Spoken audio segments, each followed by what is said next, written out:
I spent days researching this after hearing about a family in my area. What I found genuinely scared me. Marcus is standing in his kitchen in Baton Rouge, Louisiana. It's 11 p.m. The power went out 6 hours ago. Hurricane Ida just tore through, and the whole grid is dark. His 9-year-old daughter, Lily, is type 1 diabetic, and her insulin is sitting in the fridge that stopped working 6 hours ago. He's counting the hours in his head, not because he read a survival guide, because his daughter's life depends on getting this right. This isn't a hypothetical. This is happening to real American families, right now, in every major storm, every grid failure, every disaster FEMA can't respond to fast enough, and most of those parents had no idea what was coming. Here's what nobody tells you. Insulin doesn't survive forever at room temperature. Once that fridge goes dark, your clock starts ticking.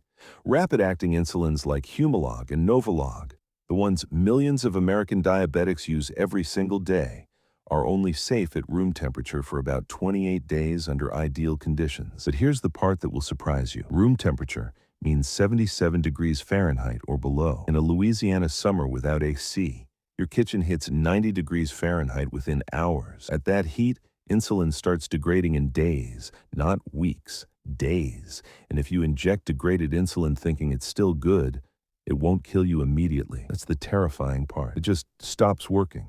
Your blood sugar climbs. You don't feel it. You think you're fine, and then you're not. There are 8.4 million Americans who depend on insulin. Every single one of them becomes a ticking clock the moment the power dies. Remember the Texas freeze in February 2021? Millions of homes lost power for days.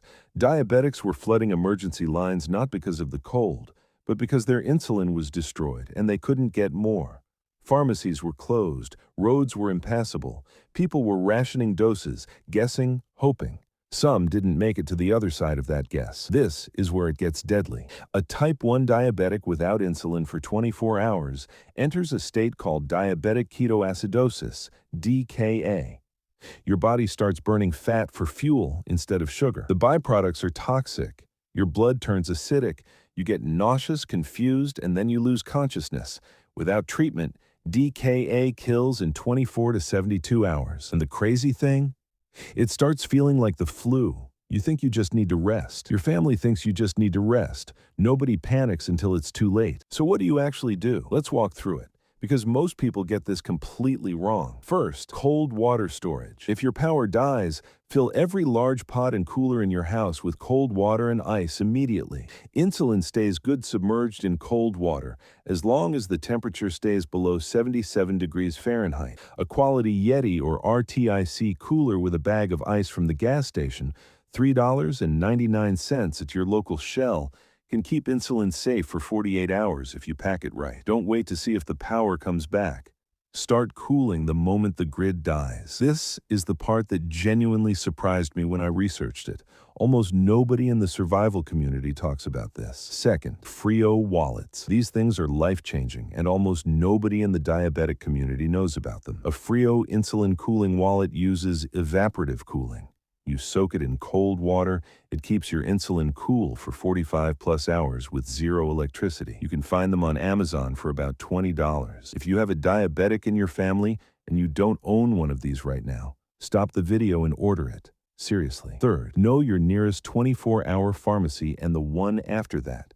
During Hurricane Katrina, diabetics walked miles to pharmacies that were already cleaned out. Your plan can't depend on one location. Map 3 pharmacies within driving distance right now, including a Walmart supercenter, because they carry insulin over the counter in most states without a prescription. Novolin N and Novolin R, about $25 per vial. It's older insulin. It's not perfect, but it keeps people alive when the modern stuff is gone. Here's what survival channels never mention: the mental part of this crisis. When you're watching your kid's blood sugar spike and you can't get insulin and the roads are closed and your phone is at 12%, you panic. And panic is what kills people in these situations just as fast as the physical danger. You stop thinking clearly.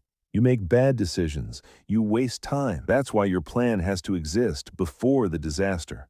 Written down, laminated, taped inside your medicine cabinet, because in the dark, in the heat, with a crying kid and a spouse who's scared, you will not remember what you read in some YouTube video 6 months ago. You need the plan physically in your hands. The thing most people miss: Always keep a 90-day supply of insulin if your insurance allows it. Most American insurance plans will cover a 90-day fill at a mail-order pharmacy like Express Scripts or CVS Caremark. Call your provider tomorrow.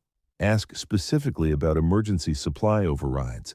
In declared disaster states, many insurers are legally required to authorize an early refill. You have more power here than you think, and a small, inexpensive medical-grade refrigerator from Amazon, around $40 to $60, can run off a car battery or a portable power station like a Jackery 240. That combination costs less than $200 total and could be the difference between your family member surviving a grid-down situation or not. Most people will watch this and do nothing. Don't be most people. The ones who survive aren't the strongest.